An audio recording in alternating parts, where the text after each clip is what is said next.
Welcome to On Ice, the show about the show 20 years later. Today, we're talking about Lost Season 6, Episodes 12 and 13.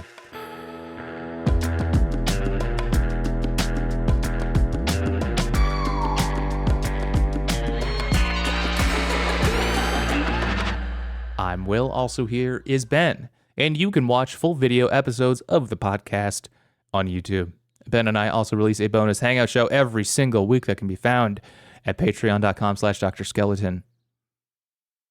What are you thinking, Ben, about these episodes? I think we got some great episodes. Well, last couple weeks I've ended up contradicting myself by saying up front, like, they're okay. And then at the end deciding, like, actually, these are pretty good. But Yeah. I'll risk it again. They're okay. They're okay. Yeah? On these Okay. ones. I think that there were some swings in these. I thought there were a couple of... They were a little like... Maybe they weren't traditionally great, but I can't not really like them, especially one episode that we're going to talk about includes what is possibly my absolute favorite scene in the show overall and possibly all of television. So I can't help but like that. I don't know which one you're talking about. I think you'll know when we get to it. Okay. Yeah. In fact, I'm so excited about it. I think we should just jump right in and talk about Season 6, Episode 12, called Everybody Loves Hugo. So, what was the first? Everyone Loves Raymond. That was the first, and then there was Everybody Hates Chris. That was supposed to be like a joke or like a riff on that, right? Was it Everybody Loves Raymond? Is that the first Actually, one? the original? Was there nobody who's loved or whatnot before? The Everybody's first doing person to be something. universally loved? Raymond. Do you know his last name? Romano. Oh, Ray Romano, wait, not right? in the show. I don't. Yes, the guy. I think in the show it's Barone. Oh, gotcha. Okay. Ray Barone. I never saw the show. My But- dad had it on a lot. Yeah. My dad liked to come home. I'm Ray Romano. From- My dad liked to come home from work and turn on. What would that be? Reruns on maybe like TBS, where you'd get like Seinfeld, and then Everybody Loves Raymond, and then it really went downhill from there. I mean, Seinfeld was probably the better one, but then it really went downhill into the evening. This was on CBS. CBS. Yeah, Ray okay. Romano played Ray Barone. Yeah, never caught it. I do. Wait, The King of Queens is a spin-off of Everybody Loves Raymond. You know that? Did not know that. We've actually got to get Shelly on the other podcast sometime to talk about her mom Yeah, I gotta Watching- hear the King of watching Queens The King of Queens. So if you want to, plug the other podcast early, sometime in the future, we'll have to talk about my mother-in-law's revelation about America and American people based off of watching The King of Queens. Presumably, her revelation was not that everyone loves Raymond or everybody loves Raymond. Presaged or spawned the King of Queens. No. What's the concept of Everybody Loves Raymond? Let me see. Okay, let me just look it on here. It's a guy with a wife who yells at him a lot, and then he's got parents who live next door, and a weird brother too. And nobody respects anybody. The show is centered on the day-to-day life of an Italian-American... Oh, well, I'm turning this off. Just kidding. Named Raymond Ray Barone, a sports writer for Newsday, living with his family on Long Island. Beleaguered and diffident, yet dryly sarcastic, Ray takes few things seriously, making jokes in most situations, no matter how serious. God, this guy seems like a real jokester. He avoids responsibilities around the house and with his kids, leaving them to his wife, Deborah, resulting her being angry and stressed out quite often. All right. I don't think I need to go too People much love further. to say my life like a movie. Only the real heads like to say my life like a CBS sitcom. 5:30 p.m. CBS sitcom. But those guys turn out to be like Ray Romano, whatever his name is, and make a bunch of money. I do like Ray Romano.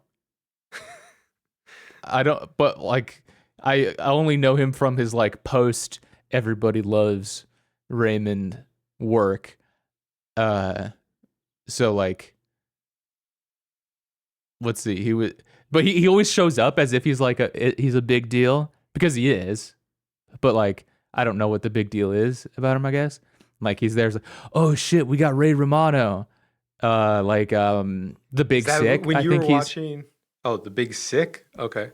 yeah. I thought you were watching like you're like 3 hours into The Irishman and Ray Romano shows up and you're like, damn, whoa, Ray Romano. Wait, how'd they get him? is he in there? Yeah, I think so. Yeah. He's Okay. like a lawyer or something, you know? Nice. That's fun. And whatever. What else did I see? Oh, he was in that Made for Love TV show on HBO. Thought that was good. Don't know that. Anyway, I like Ray Romano. What are we talking about? Why do Everybody loves Hugo. That's right. Or said more authentically, like his mom, Hugo. Hugo. Maybe we should say it more respectfully. I actually don't know too. if we should. I think that maybe we should. Okay, maybe specifically shouldn't. Okay. This aired April 13th, 2010. It was directed by Dan Atias and written by Edward Kitsis and Adam Horowitz. We start with the Flash Sideways timeline. And I feel like in the Flash Sideways timeline, Hurley is Hugo. And in the original timeline, he's Hurley. Does that make sense? He's like, Sure. Yeah. I guess I get, I do. I see what you're saying. Yeah. So I'll be referring to him accordingly. So in 2004, in the Flash Sideways timeline, Hugo Reyes is a successful businessman and philanthropist. There's like this awards dinner at the beginning about honoring him, and there's this very excellent slideshow of his life. As unclear if he had perished or not. Right. You know, one of those types of slideshows. Yeah. And the speaker at the awards dinner is Pierre Chang. Fun thing about the sideways timeline is seeing the like the extra characters or like the side characters pop up. B or C tier characters. Yeah. In fun ways. Yeah. And then so like they're leaving the dinner.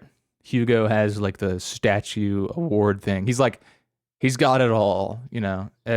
Everybody's like clapping for him at the table. Everyone, that is, except his mother.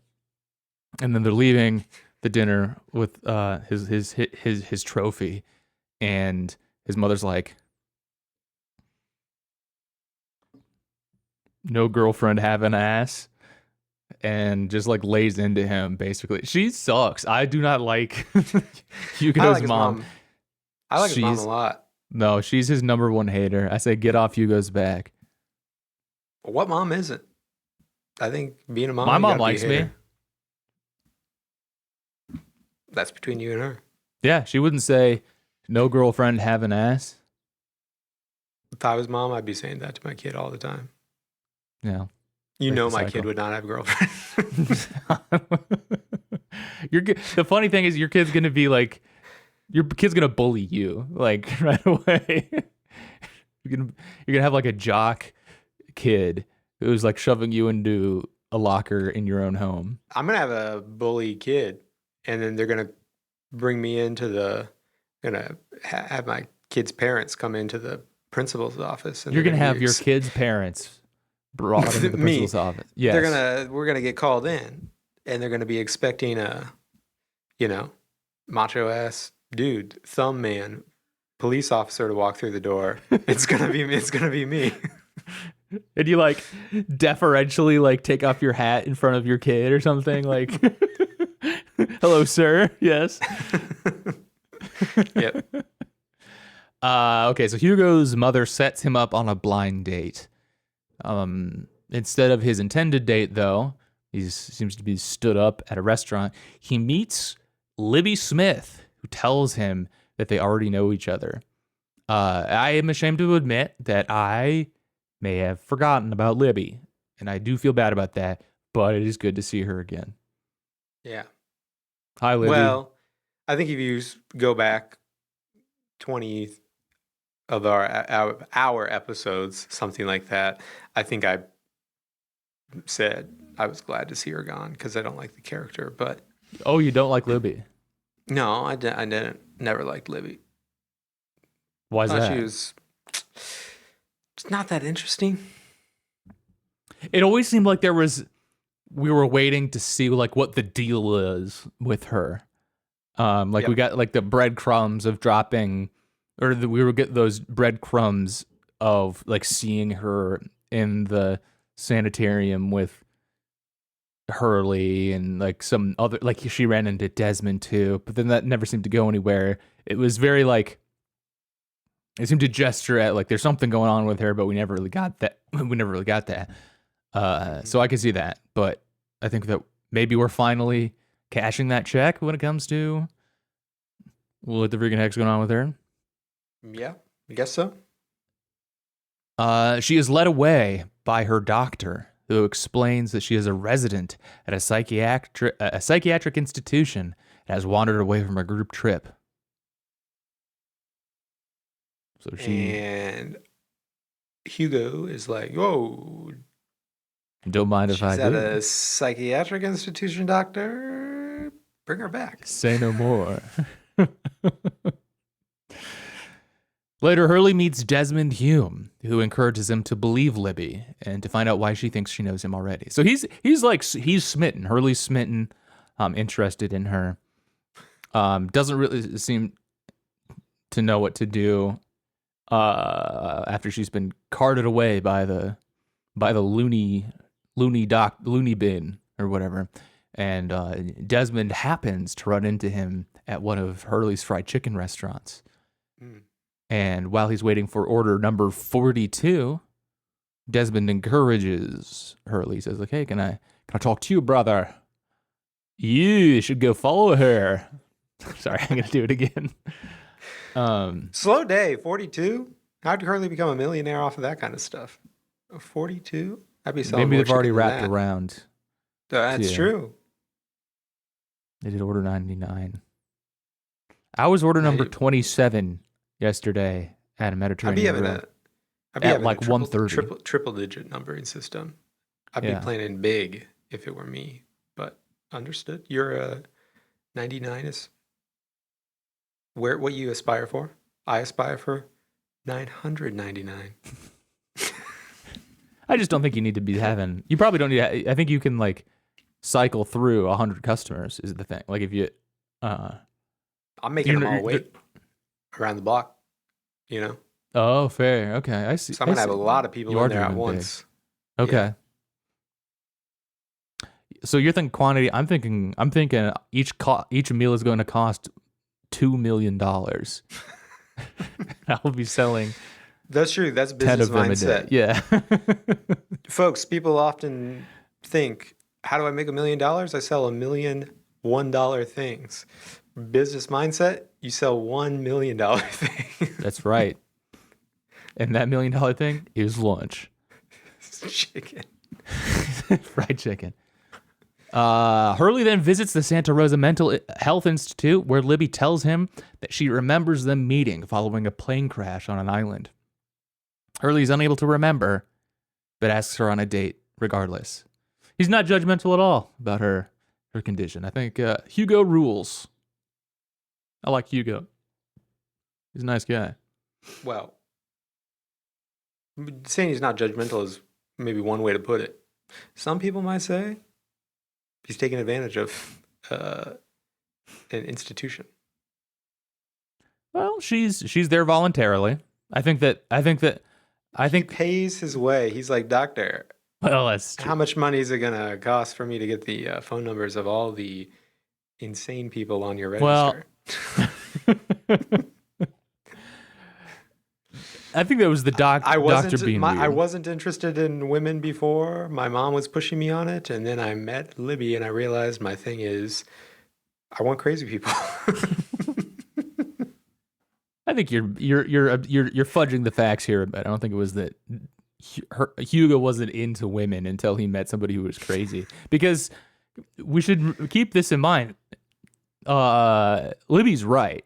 Like, she's not crazy about Well, that, about this at least, right? So like, when you find out that like, okay, so she is right. She's in a world that doesn't see her right, and then so Hurley is like, like we all got our issues, like whatever, but like you happen to be like voluntarily committing yourself to this institution, but I think I think it's there to he's doing his part to destigmatize people who are prioritizing their mental health.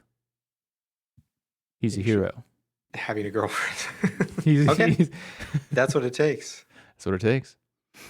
So they go on a picnic. Hugo brings the cheese. He's like, didn't know if you'd like cheese, but I brought a bunch of it. Which very relatable move. I would bring a bunch of cheeses myself, I think, if I had to go to a picnic. And when Libby kisses him, Hurley begins to remember. So she's not wrong.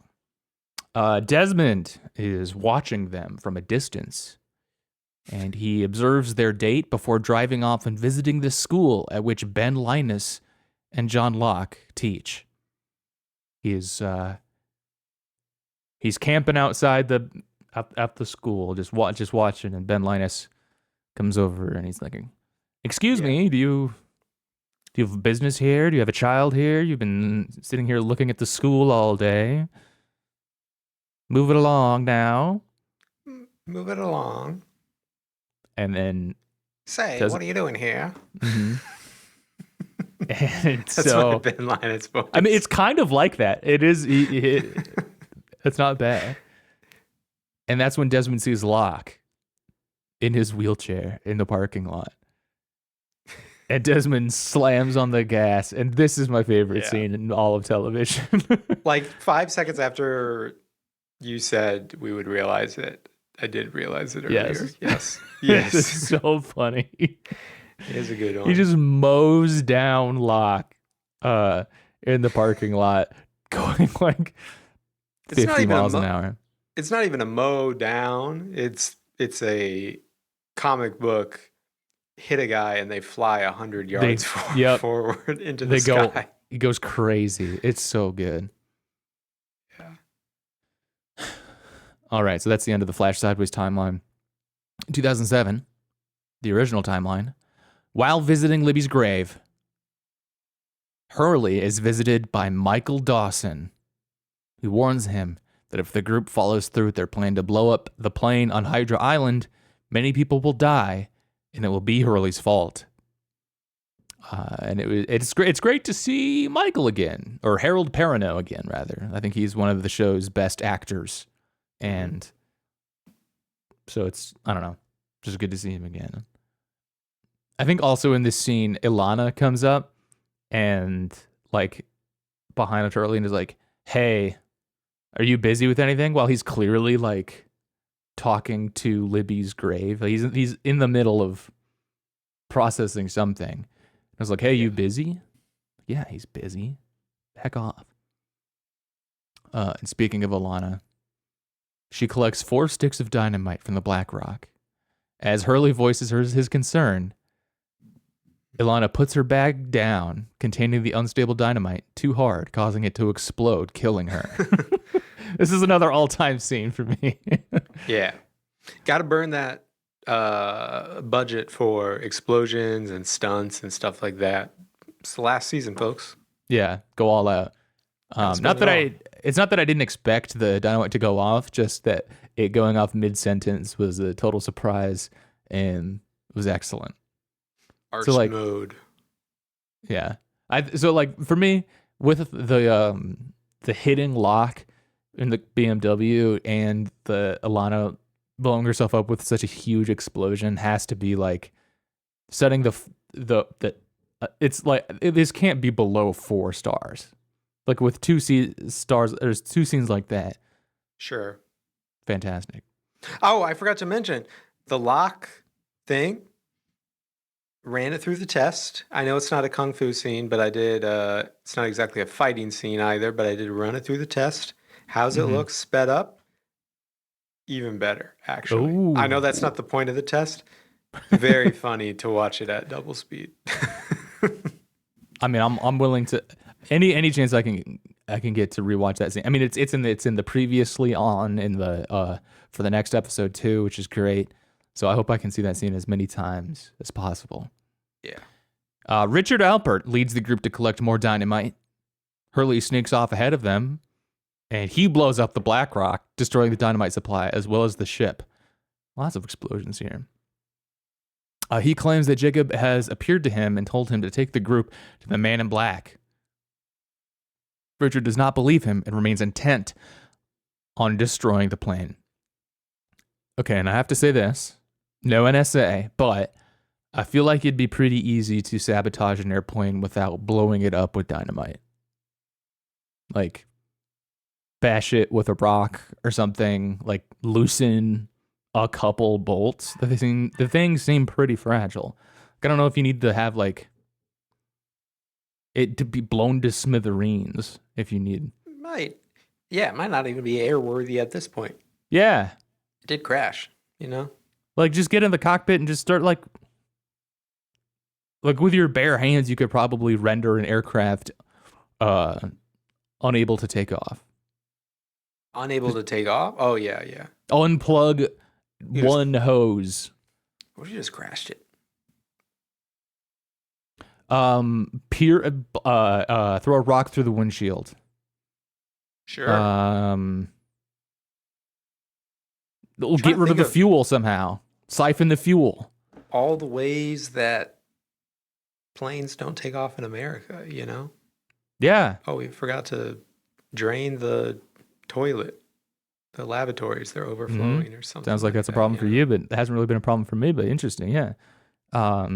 Put ice on the wings. That's always a freaking problem when I'm on the dang tarmac. We gotta de-ice the wings. Okay, bro. Let the ice be. It's just water, but hard. Richard takes Ben and Miles with him to the barracks to collect more explosives, while Jack, Frank, and Son remain with Hurley. And yeah, Hurley's like in charge now. He's swaggy now. It's kind of sick. Hurley confesses to Jack that he didn't really see Jacob, but Jack says he already knows and is willing to follow Hurley anyway. And I do like this turn from Jack. I like him learning to let go a little bit. Appreciate that. Be a little bit of a background. Yeah. Character. Yeah. You don't need to put your hands in the wheel, man. The group hears whispers from the jungle, and Michael appears again, explaining that the whispers are the voices of deceased island inhabitants who are unable to move on. He apologizes to Hurley for killing Libby. So we get an explanation for what whispers are. People who can't move on. Why can't they see? So the dead people can't see each other.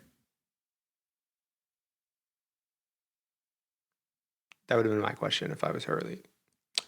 So you're saying you guys can't see each other? Why can't you tell her? You're both dead. Well, she might have been able to move on. That doesn't necessarily preclude that he can't see other dead people. Well, yeah, I guess. Sure. But I think you're right. I'm guessing the dead people aren't talking to each other. Can't they see each other? Are they not talking to each other the way that I would talk to a fellow dead person? Where I would just politely, pretend I didn't see them. As we're passing each other for 1,000 years, abandoned on an island. Avoiding eye contact the whole time. Eye contact, yeah. Yeah. I actually have Let me scoot by you here.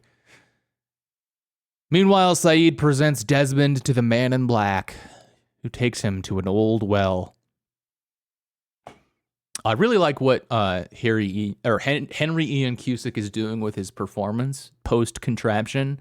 He's like zenned out now, and he's doing something different in the Sideways timeline too. But it's like it's a complicated performance. But like on the island, he's very chill. Like the Man in Black explains to Desmond that people built wells looking for the source that made compass needles spin at some points at this location, and he's like, "Why aren't you scared?" And Desmond's like, "What's the point of being scared?" kind of thing. And he's just, I don't know. He seems to be very at peace with what's going on. And then, well, I should say first, the Man in Black explains that the well is like impossibly old once again. He's like, guess how old the thing is, that the well is. Dad was like, oh, I'm guessing it's like pretty old. He's like, yes, it's so old, in fact, that they dug this well by hand. Their compasses were going crazy. And I'm like, it's so old, but they had compasses, dude. You really set this up to be yet another, like, this is 10 billion years old. But like, they had compasses. How old is a compass? I feel like people still dig wells today. By hand. By hand. Yeah. And I feel like compasses have been around a long time. Well, that. Though, too. Which I know is in support of that, but yeah. Earliest forms of compasses appeared around 200 BC in China during the Han Dynasty. Not used for navigation, but rather for divination and geomancy. Nice. Very cool. That will be like in the, well, in the future, people zooming around in spaceships and being like, when did the first computers emerge? And then on their future podcasts, they say, well, they emerged, in the late 20th, the mid 20th century, throughout the 20th century. But for decades, it was primarily used for podcasts, chatting online, pornography. Definitely not any of this spaceship stuff that we're doing today, Didn't know what they had on their hands with the compass. The whole movement to like return to the podcast. Return to the podcast times. Yeah. I guess what I'm getting at here with this is that the Man in Black sets up like, okay, this.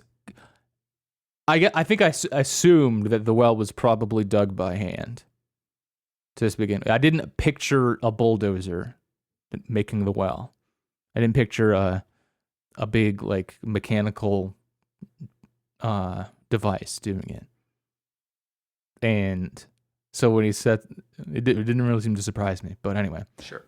The Man in Black then throws Desmond down the well, and Desmond falls in Scottish. It's like, ah! There's a little accented shriek. And upon returning to the camp, Hurley's group arrives to talk to the Man in Black. Do other Scottish people say brother? Because I've thought about it. I'll be honest. I thought about it at work recently, encounter a Scottish. I thought it was explained because he was in the monastery. Well, I know. But I'm just, that's like a Scottish phrase in my mind now, I don't have another Scottish phrase. What's another Scottish phrase?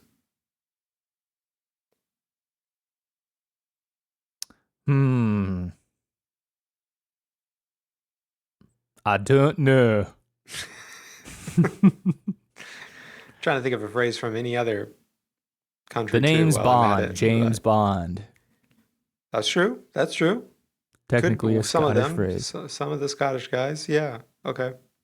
Oh, did you see the new video game trailer? No, didn't see the trailer, but I saw there's going to be a James Bond. It looks good. Video game. Is it going to be like a Hitman or something? Yeah. I heard people talking about that. Nice. That's cool. Yeah. Cool. Seems like fun. Bond heads all know every Bond movie is mostly him just walking around creating absolute carnage. That is James Bond, International Man of Carnage. I don't know any of this. Scottish phrases. Oh, Bonnie. Bonnie. Which means what? Beautiful. Oh. You're weesht means shut up.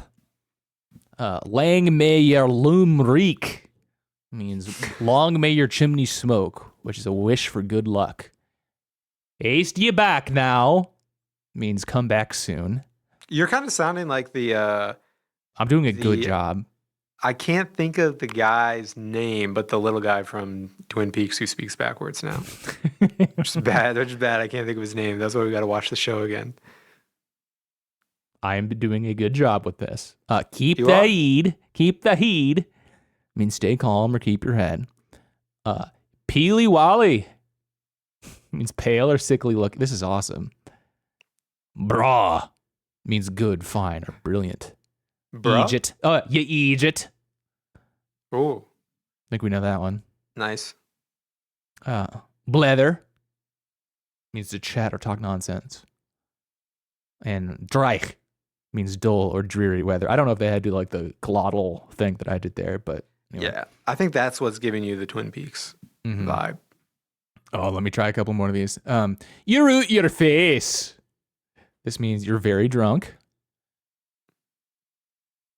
Monia mickle maxa muckle. This is a Scottish proverb meaning many little things make a big thing. Nice. That sounds like one of those racist Polish jokes or something like that. Pure, dead, brilliant means extremely good. My head's means. Means my head's a mess or I'm confused. Anyway. My head's minced. Now you were going to do a bunch of Jamaican phrases and accents, I think. Nope. Oh, okay. The document has it wrong. My bad. Yes. Okay, so this was a good episode. Lots to chew on. 2 all-time great scenes. Alana blowing herself up and Locke getting hit by the Bimmer. Lots to chew on here. I think I'm going to give this a 4. I'm still going to give it a 3. I do like that stuff, but I didn't really like a lot of the rest of the episode. It's a 3 from me. You Egypt. How about that? Because I disagree with you? I don't know. This episode is brought to you by us. Thank you for listening to the podcast. Please consider subscribing to the YouTube channel and telling a friend about the show. Also, check out patreon.com/Dr. Skeleton, where, yes, that's all right. I'm seeing it now. Ben is going to be doing the list of phrases, Jamaican phrases over there. Patreon.com. So season 6, episode 13, called The Last Recruit. This is a very video game ass title for an episode. And it aired April 20th, 2010. Remember what you were doing April 20th, 2010, Ben? April 20th, 2010. No, saying it slowly, and I still can't think of anything. Don't really know what I was doing in 2010. I believe I was in Chicago on this date for a class trip for doing a Chicago architecture tour, and I believe a subset of the class snuck away at 4:20 on 4:20 in Chicago to go smoke. Nice. Mm. That seems like one of those, high school ideas that like, yo, we're going to go to Chicago and we're going to sneak away and smoke with real Chicagoans. Something like that. Bunch of scared, skinny white kids. Yeah. And you're also like 15, 16, something like that. Yeah. Cool. You guys are cool. And then to lie about it also later on to your classmates, I'm sure, as well. Going back it to was so cool. Cedar Rapids. Well, there was a guy who smoked with us, and he was like, "You guys are so good at smoking." Yeah. I believe the student teacher that was in charge of helping chaperone might have been involved with it as well, which extra weird. Interesting. Or at least help cover it up, or like wasn't gonna make a big deal out of it or something.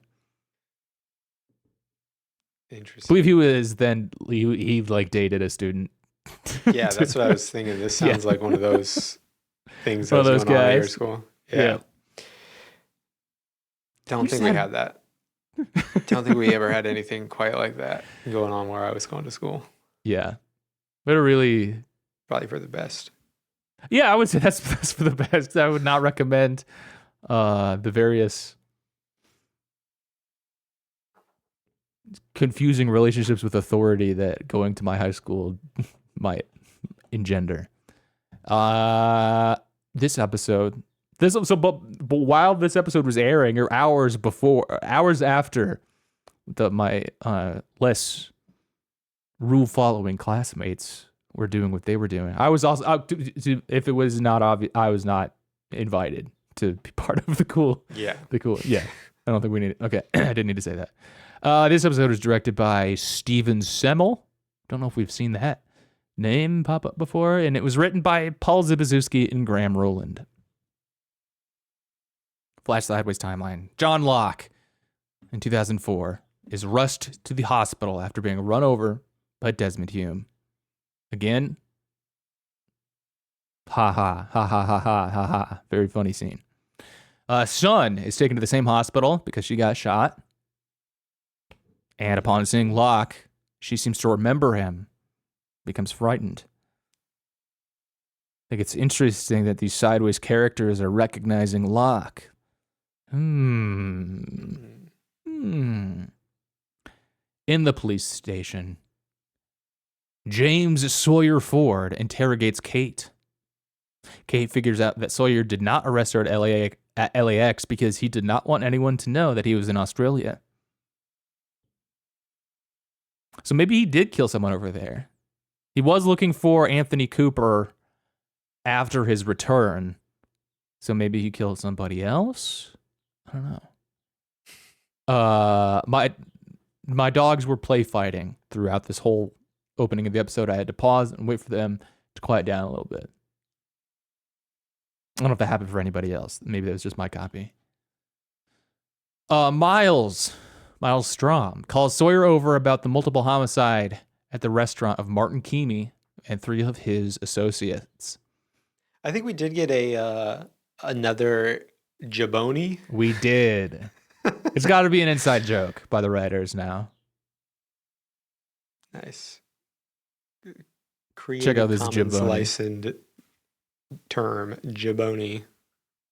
Look, are you going to have to give payments to the Iron Sheik or something? Why can't you say jabroni on TV? I'm guessing that they just made it into the first episode, and then they just kept saying incorrectly. Yeah, the first time somebody said it incorrectly. Yeah. Miles what's the actual origins of jabroni? Maybe that never happened in the Sideways universe. Oh, wow. It's early 20th century, probably an alteration of Italian dialect. Giamboni, literally ham.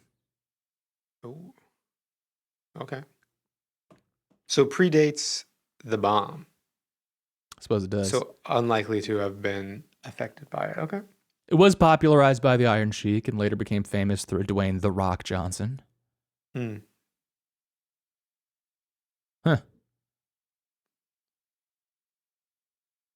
Oh, great. It's a semi-derogatory Italian term for newly arrived immigrants. Didn't mean to be saying it. Maybe that's why. In that case. Maybe that's why they're saying it then. I thought it was just like a fool. Just like, check out this fool. Even though I guess maybe that wouldn't be, I don't think they'd be self-censoring to just a, slightly better version of the word. Yeah. What if we just say, what if all of our characters said the N-word but in a weird voice? Something like that. Then, yeah, I don't think they're doing that. No, I don't think so either. Anyway, point is, Miles shows Sawyer a surveillance image, which shows Saeed leaving the scene. He's like, there's our bad guy. I'm looking at Saeed. Desmond meets Claire Littleton while she is on her way to another adoption meeting. He is not beating the stalking allegations here. He is being kind of creepy here. Remembering each other from the airport, he persuades her to meet his lawyer for the well-being of her child and promises it will not cost her.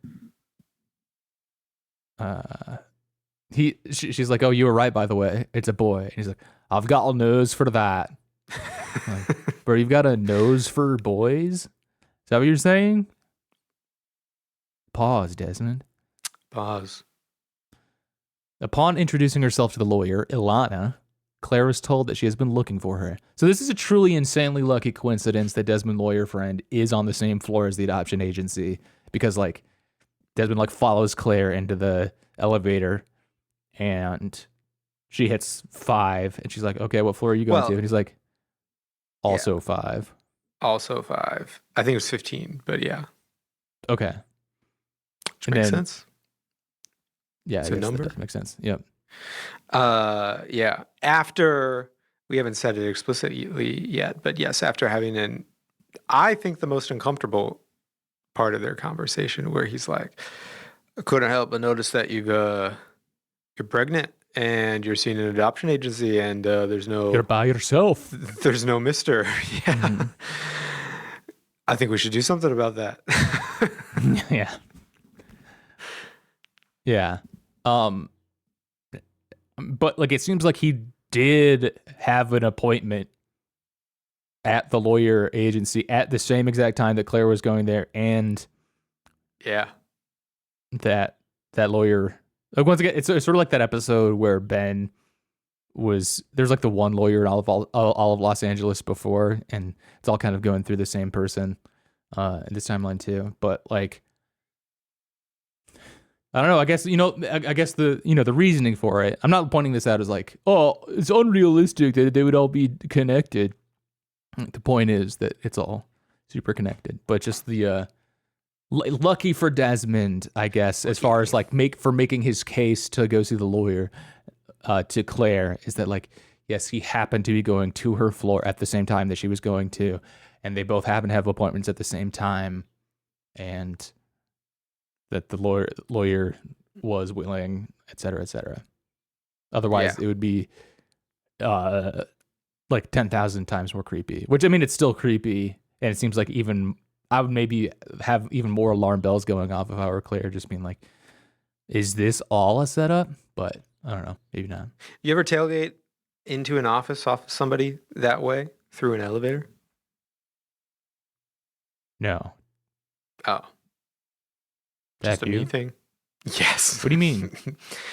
Like going to an office that I haven't been to before, get in the elevator and realize I didn't ask anybody where I'm going. Like, I didn't check in with the front desk, and then need to come up with like a door or like a button to click, because I don't have a pass now. And then why are you having to ask the other person? Well, it's not an ideal situation. I'm not proud of it, but it's a recurring problem. Waking up suddenly in elevators? No, I didn't wake up that way, but walk into a new place and be like, well, I don't want to talk to the front desk. That'd be a little awkward. And then all of a sudden, it'd be way less awkward to just have to like break into my appointment. Yeah. But I've done it. No thanks. I'll just swing in like Ethan Hunt in Ghost Protocol from the outside, like on a rope or something. Well, it's more like it's even worse than that because I don't even know where I'm going. And I've just avoided all the uncomfortable things so far, like asking someone for directions or asking the person who works at security at the front desk or something. I'm supposed to go meet this person. Where should I go? And instead, you'll just like, I'm avoid. gonna find them on my own. I'm just thinking one step at a time, and then all of a sudden, I'm in the elevator. And like, damn, this is tricky. There are 50 buttons here, and I don't know which ones are plausible. Which ones are which ones are going to make everyone else suspicious? Which ones are honey traps, you know? that's how offices are set up. Yo, bro's going to floor 12. Look at bro. 12 steps out. Yeah. Step out and you fall down. You fall out the window. It's a non-existent the floor. classic honey floor. trap falling out the window. Yep. Is it true that they don't do 13th floors? Yes. Yeah, okay. Absolutely, yes, which is crazy to me. Because I'm not so stupid to believe in that. Yeah, you're not scared of the number 13. You're kind of a big boy. I always click 13 when I go in there. Actually, that'd be the honey trap floor, though. Realistically. I'm not sure. What do you think a honey trap is? Well, it can mean other things. It doesn't have to be the original honey trap. It doesn't have to be the, seducing. I think the point is, though, is something that's like interesting. You're interested in it. And it's like, it seduces you in some way. It's a honey trap. Yeah. The number 13 is just so alluring. I get into a big office building elevator. I'm the new goth CEO. Like, damn, there's no floor 666. I guess I'll go for the next best thing. 13. Nice. Yeah. I mean, I don't know how many floors they have in the Burj Khalifa, but you put a different kind of alt CEO in there. You put Elon Musk in there, and he's clicking one of those buttons. He's looking for the 420 floor or something. So that's a good that counts as a honey trap by your definition, don't you think? For him, know your enemy. Know your would prey they skip in that situation. Floor like 113? No, that's not a scary number. Just 13. Very well. How do you feel about how in China they have? I think 7 usually knows 7. Really, I thought 7 was lucky. No, not there. In my culture, 7 is lucky. 777, I think, actually. Right? No, the lucky number 7.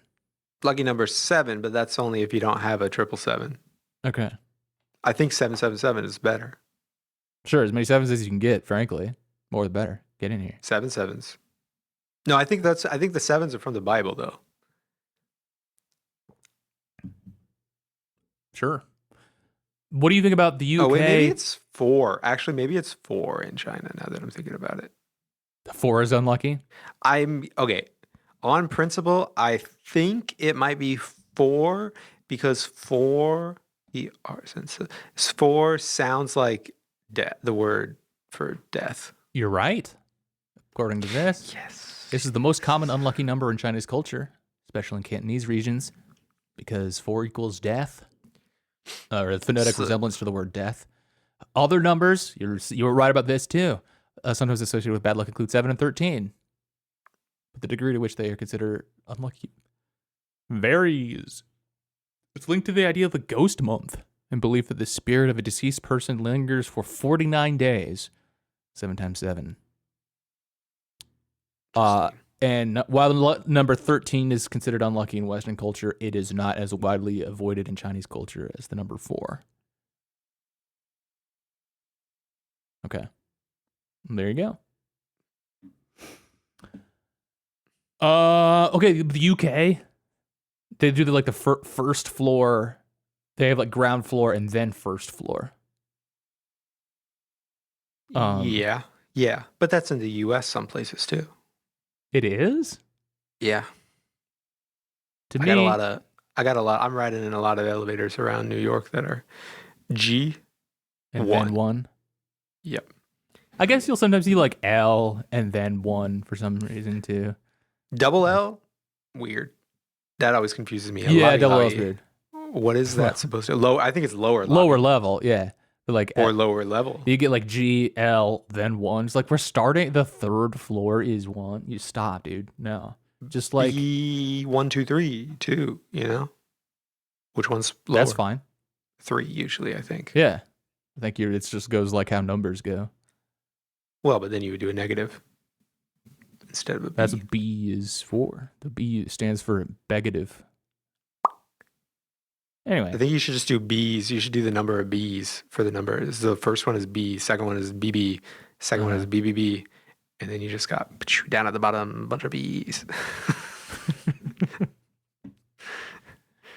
Jack Shepard also turns up at the office with his son. His shitty little son who plays the piano. Yeah, that guy sucks. I hate this guy when he's on screen. What are you trying to do? Look like your dad? Why are you wearing a suit? Yeah, you look like Jack. Absolute shit, loser. Your dad looks so much better. Jack's pulling off the suit. Matthew Fox looks good in the suit. Absolutely putting his shitty little son to shame. I bet you think you look like your dad. I bet you think you look like your dad, little boy. Fuck this child. I hate this kid. Your dad's my boss and I respect him. You, on the other hand, fucking suck. This kid to get kicked down a flight of stairs for wearing a tie. He turns up at the office with his son and learns that Claire is his half-sister and is also a beneficiary for their father's will. Jack then gets an urgent call from the hospital and has to reschedule. Jack's making some weird... His son, actually... Jack is honorable. His son, again, sucks. His son's making some weird conversation about this kind of stuff. Like, yo, how do you not know this about your dad? First of all, little man, don't talk to Jack that way. Second of all, that's your grandpa, so that's your problem. Grandpappy you're talking about. That's your grandfather. Boy. You should feel ashamed, grandson. But Jack does say something. I forget exactly what he says, but his response is basically like kind of because he's Happy Jack in the yeah, he in sideways timeline. What's his kid's name? Is it David or something? Yeah, something like that. Okay, but Jack is like, there's a lot of stuff I didn't know about your grandpa, which is one way to put it, I guess. One way to put finding out you got a stepsister. Yeah. And you got a step aunt? I suppose so. A stepaunt. But yeah, so Jack learns that all right, he's half related to Claire, and then his phone rings and he's like, all right, I gotta get out of here. Jack in competent surgeon mode is fun to watch. I think him when he's this show is it could be described as who is the man and who isn't the man, and sometimes characters are the man, sometimes they're not, and when Jack is the man, it's fun to watch. What you mean when he was just like, I'm on my way, 20 minutes I'm on away. my way, and then he's like this is too complicated for us, we don't know what's going on with his back or whatever, and he's like, I got it. And he goes to the operating room. Okay. Yeah, that's true. That's true. Yeah. Saeed arrives at Nadia's house and attempts to leave, but is apprehended by Sawyer and Miles. He gets tripped up by the hose. Yep. Son wakes up, and Jin informs her that the baby is okay, and she's okay. As Jack is preparing to operate on Locke, he recognizes him. He's like, I think I know this guy. Whoa. Now, you're maybe not supposed to operate on somebody if you know them, right? Or I don't know. Maybe that's fine. I don't Conflict know. of interest. I want this guy to live. Oh, I know this guy. You're going to have to find somebody else. A little too close to home. Yeah. He's flipped over. Right? So he's looking down at the mirror. Yeah, he sees the mirror. They do that? Is that probably a real thing? You got to have a mirror down there so you can look down and see as you're cutting into him, double checking that he's not like grimacing. Yeah. Oh. Are you smiling or frowning? You're doing surgery. You're doing surgery based off of the facial reactions of the patient. Cold and warmer. Kind of an Operation, the childhood game style thing. Ow. Okay, I'll stop. Ooh. No. Is that what that's supposed to be in that game? Is the buzzing sound supposed to be like an Pretty sure it's like you're doing irreparable harm to this human being. But I mean, like, it's supposed to be like a real life analog? Like, is it like... Well, yeah, you're not supposed to like cut into the stuff you're not supposed to, or like take things. But supposed to leave all the stuff that ain't hurt. The sound itself, is it supposed to be like a guy being like, do they be... Ah! I mean, I know it's not real, but I'm just saying in the mind of the inventor of the game, is that what it is? It's a guy going, oh! I'm pretty sure that like classically, like you're always going to be under anesthetic. You're always going to be out when surgery's happening. You're not always going to be, but sure. Sometimes. You're a lot of the time. You're not without painkillers though. It depends. Really? I got my wisdom teeth taken out and the guy was like, we're going to do the anesthesia thing. And I was like, nope, I'm good. Because I just developed a new fear about anesthesia. So I'm going to have you not do that. So he didn't do it. Not scared of it anymore. It was a very temporary thing. No, because he did. Because you can't. Numbing stuff. Yeah, you have to. No, he did the, what am I talking about? The, when you pass out. Yeah, anesthesia. Well, that kind of anesthesia. I didn't, Wait, I was did happen to you or not? I stayed awake. I stayed awake instead of, the kind that. Oh, okay. Makes you pass out. Put you under. You didn't want to get put under. Can't think of the right, more specific thing. I didn't want to be put under.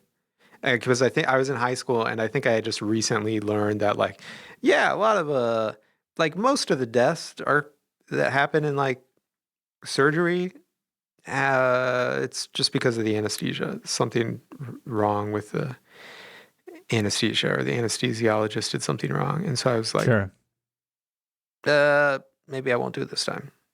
So I didn't. Interesting. Anyway, it's not what Jack did. Jack's looking at his guy's butt sticking up and... Oh, I think I know this recognize this butt. I recognize this. In 2007, the original timeline, the Man in Black asks Jack to speak with him, admitting to impersonating Jack's father since Jack first arrived on the island. So I think we knew this already, but it is good to have confirmation that Boschlock was impersonating Christian. Yep. And it was because he was dead. You can only impersonate dead people, I guess. True. Zoe eventually arrives and demands to have Desmond returned. If they refuse, she will have them destroyed by mortars, which she demonstrates by having her camp fire a single round nearby. The Man in Black gives Sawyer a map to a boat and asks to meet at a rendezvous point where he will be waiting with the rest of the camp.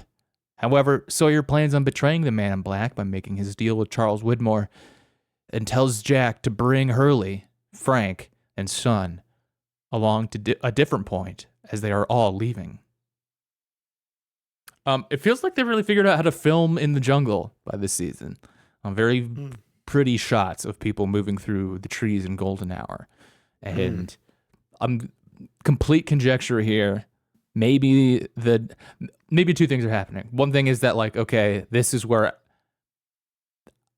I'm myself, like, developing an aesthetic as like, yeah, like 15, 16-year-old kid. Like, I find what is popular, then, like, that's what looks good to me. That's what stays looking good to me, rather than, like, 7 years before or something. But another random guess is that maybe the dynamic range of digital cameras had progressed enough to allow for these kinds of shots by 2010. Where you could have, like, the sun low in the sky and shoot backlit without it being completely blown out, and you could still get some exposure on people. I don't know. Sawyer and Kate then take off and find the boat.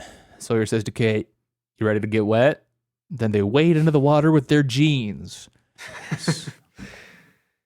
Yep. The wet jeans lovers out there rejoicing at this episode. Lots of opportunities to go crazy. You think they ever took advantage of that I know we talked about wet jeans a lot, but do you think they ever took advantage of that at, like, Abercrombie and Fitch during the days of Lost, or some other place that sells jeans and, does that kind of fashion style?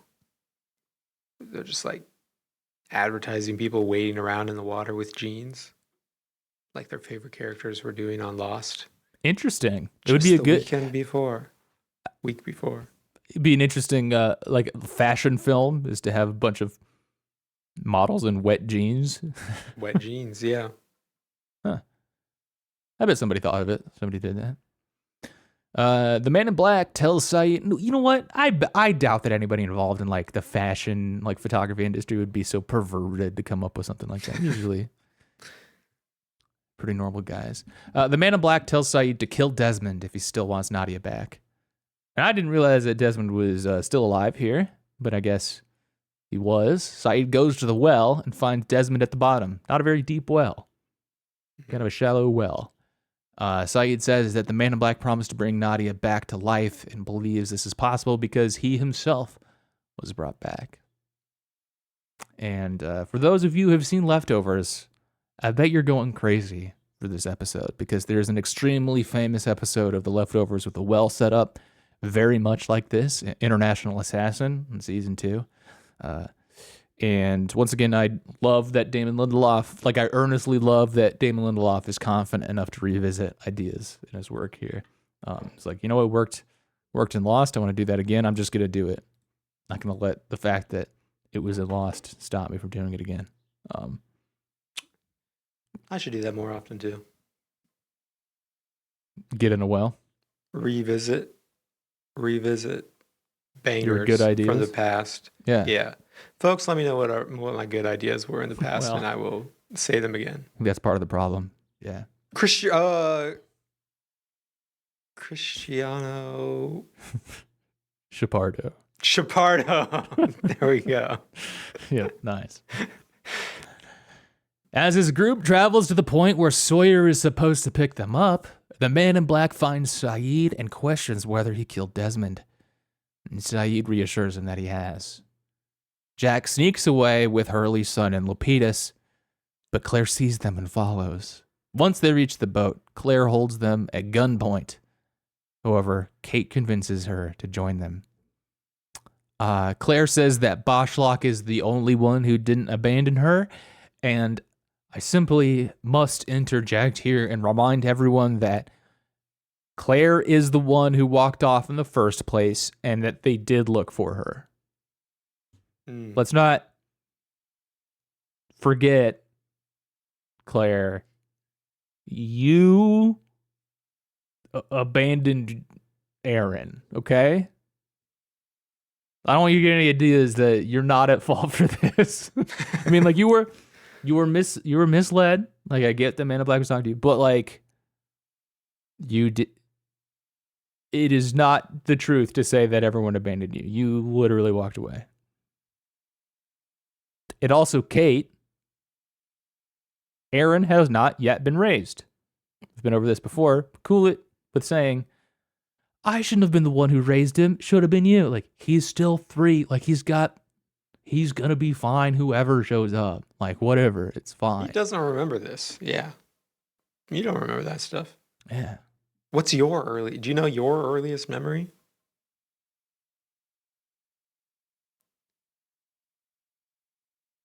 No, nothing's coming to mind. I have a vague one in mind of my parents being out of the room for some reason. Me, my younger brother, and younger sister all still like toddlers / babies and positioned on opposite ends of a big table. And then, so we're just kind of trapped in our little high chair things. And then my siblings throwing a piece of pie across the room and it's sticking on the floor or sticking on the wall. That's so it. Then I jump forward to basically like college. Yeah. I have very few memories after that point. Yeah. So, but it was all of your siblings. So how old would you have been? You think? Not all of us. Okay. I would have been like 3 or 4. Are you still in a high chair when you're 3 or 4? I guess. Yeah. Your ass probably was. I had like an infant sister and then a messy ass. Also, kid. very tiny baby brother. Yeah. The infant would be the youngest, to be clear. I remember you bringing that high chair to college. Yeah, like I think I don't know if you need this anymore. I'm like, oh, okay. I think I have a memory, but I think it's like a fabricated one of going into the hospital to see my little brother being born, like after he was born. But like I'm pretty sure I was just told that. But I have like a vague memory of like having the mask because he was in like the intensive care thing or like the whatever, like he was in like a little glass box kind of thing after he was born. And I had you had to wear like the mask, like an N95 thing. And I remember like buzzing it against my face because it felt weird and just going like over and over again. The mask. Yeah, that was like the main like sensory thing that I remember. That's what kicked off your mask hatred that popped up 20, 30 years later or whatever. I was a patriot. God damn it. Once on the boat, Jack tells Sawyer that leaving the island is a mistake. Then he jumps off the boat. Yeah. Just these guys. What do you call that? Like a pencil dive? Yeah, real dorky. Yeah. Just kind of like, see ya. Steps off. Yeah. People in Lost love to jump out off a boat, jump out of a helicopter, whatever. But like, I'll be honest, like I'm a strong swimmer. Not to humble brag, but I'll say it a third time. Strong swimmer. But like, it's a long, like they're jumping out of boats and helicopters a long way from shore. Like if I would have made my mind up a lot earlier, if I were in their situation, and at a certain point, I'm like, damn, I might have changed my mind, but like we're too far now. This is stupid. I don't want to swim back. Yeah, I'm supposed to swim back, especially in my jeans. My jeans are gonna get all wet. People in Lost love to do that, and then in TV time, 5 seconds later, show up on the shore. But in reality, Jack's probably swimming for like 2 hours to get back. He's like a mile offshore. Yeah. You have to be a crazy strong swimmer to be able to do that. Yeah. And then be greeted by your compatriots back on the shore, like, yo, what is going on? And then they always pop out of the water with some quippy thing or just something dumb, which is like, hey, yeah, I changed my mind. Yeah. And you swam being for 2 able hours? To stand up and speak at all would be out of the question. Difficult. Yeah. Yeah. But no, he gets back ashore and he sees the man in black and the rest of the group, they're waiting. So yeah, I don't know. The Lost Perverts eating good because they got to see another scene of wet jeans. On Hydra Island, Sun is reunited with Jin and regains her ability to speak English. Now, Zoe pointed this out. I think it's a good point, but English has fully colonized the couple. Why wouldn't they be speaking Korean to each other? True. What's up with that? What's up with that?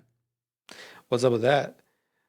They embrace in the middle of the barrier things or whatever. Yes, right at the barrier line, which kind of you heard somebody like off camera say like, "Power down the pylons" or something. They're like, "Turn it off." Yeah. But we know that they don't run the tightest ship, so I was definitely expecting them to both get bug zapped. Yeah. But no, so sad. They do. So sad. That would have been a really bad after that end for them. Previous episode, they'd be like in Super Smash Bros. When you die and you like bounce off into just outer space. Game.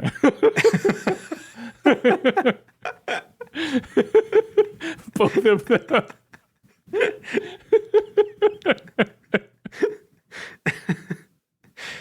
Yeah. Okay. However, Widmore betrays Sawyer and has artillery shells fired in an effort to kill the Man in Black. Wait, can I say one more thing about the Jin Sun situation too? Like, way too late. Like, it's not that long, like in absolute time, but like relative to the situation, way too late. Lapidus is like, guess she got her voice back. Yeah. It's like, yeah, man. 15, like quick shots, but like 15 shots later, and then they cut to Lapidus. Guess she got her voice back. Yeah, he's just waiting for the time to drop in. Yeah. Yeah. So Widmore fires off his artillery shells in an effort to kill the Man in Black. Jack is injured by an explosion on the beach, and the Man in Black carries him into the jungle. The Man in Black then tells Jack not to worry, as he is with him now. And we see that Jack is the titular last recruit. Cool episode. This is another 4 for me. 2 very strong episodes. This is a 3 again. So I guess I didn't lie at the beginning. I like, they're good, but I wasn't like that into these episodes. Mm-hmm. I'm just like, I think it's cool now that like Jack, the erstwhile main character of the show or something, the protagonist in some ways, is now like gonna be with the antagonist now. An very interesting setup. That's it for the show today. If you like what you heard and want to hear more from Ben and I, consider joining our Patreon over on patreon.com/Dr. Skeleton. Every week, Ben and I release a bonus hangout show and get into the stuff that we can't talk about here. Write into the show at drskeletonsartschool@gmail.com. Comment down below. How many times did your jeans get wet watching these episodes? Next week I want to know their earliest memory. Tell me your earliest memory. That's a much better prompt. Pay no mind to what I just said. In fact, delete that, whoever's editing this. Do that. Put lots of comments. The same ones over and over. Just comment everything. Answer every question we've posed in this episode so far. And crucially, give no context to it. Just a bunch of yes or no's. Next week, we are going to be watching Season 6, Episodes 14 and 15. We are getting near the end. Goodbye.